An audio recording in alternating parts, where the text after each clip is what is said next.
Under the controls of Obamacare, my business has been restricted from expansion. I'm from Fort Worth, Texas. I own 5 fantastic Sam's hair salons. We employ between 45 and 48 employees. My original plan was to open more salons and employ more people.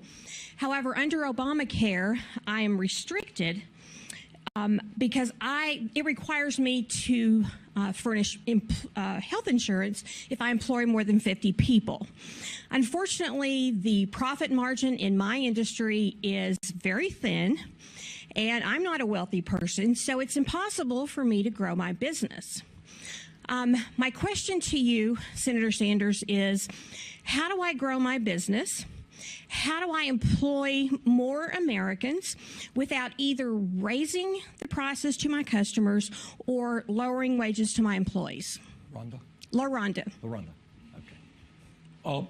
You own 5 salons. That's correct. And you employ close to 50 people. Just under. And what kind of health insurance do you provide to them?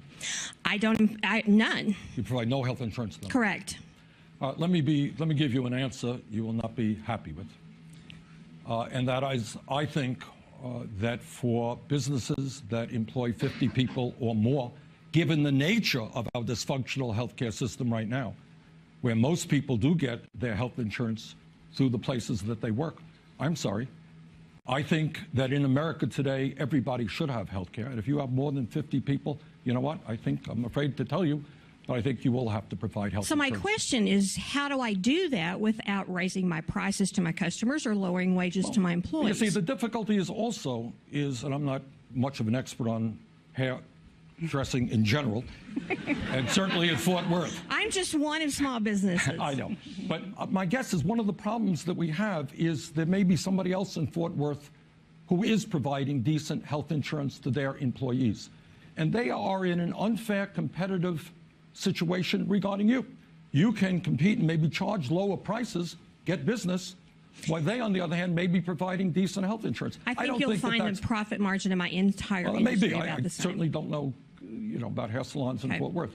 But I do believe, to be honest with you, that if you have more than 50 people, yes, you should be providing health insurance. LaRhonda, let me ask you a question. What happens if one of your employees becomes ill? What happens?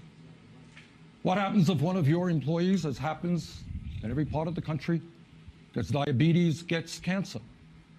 What do they do if they don't have any health insurance? I can't really answer that question, but I can tell you that because the premiums have gone up so much this year, and because I don't qualify for any kind of government subsidies, I don't have, for the first time in my life, insurance.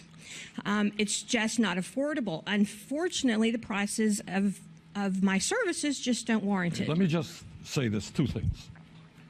Number one, as I mentioned earlier, it is absolutely true that the cost of premiums are going up. No argument.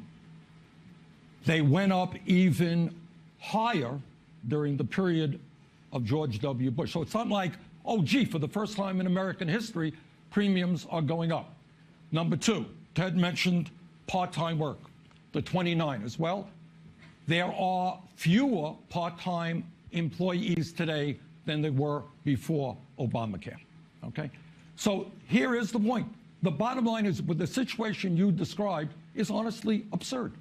You should not be going around without health insurance. Your employees should not be going around without health insurance.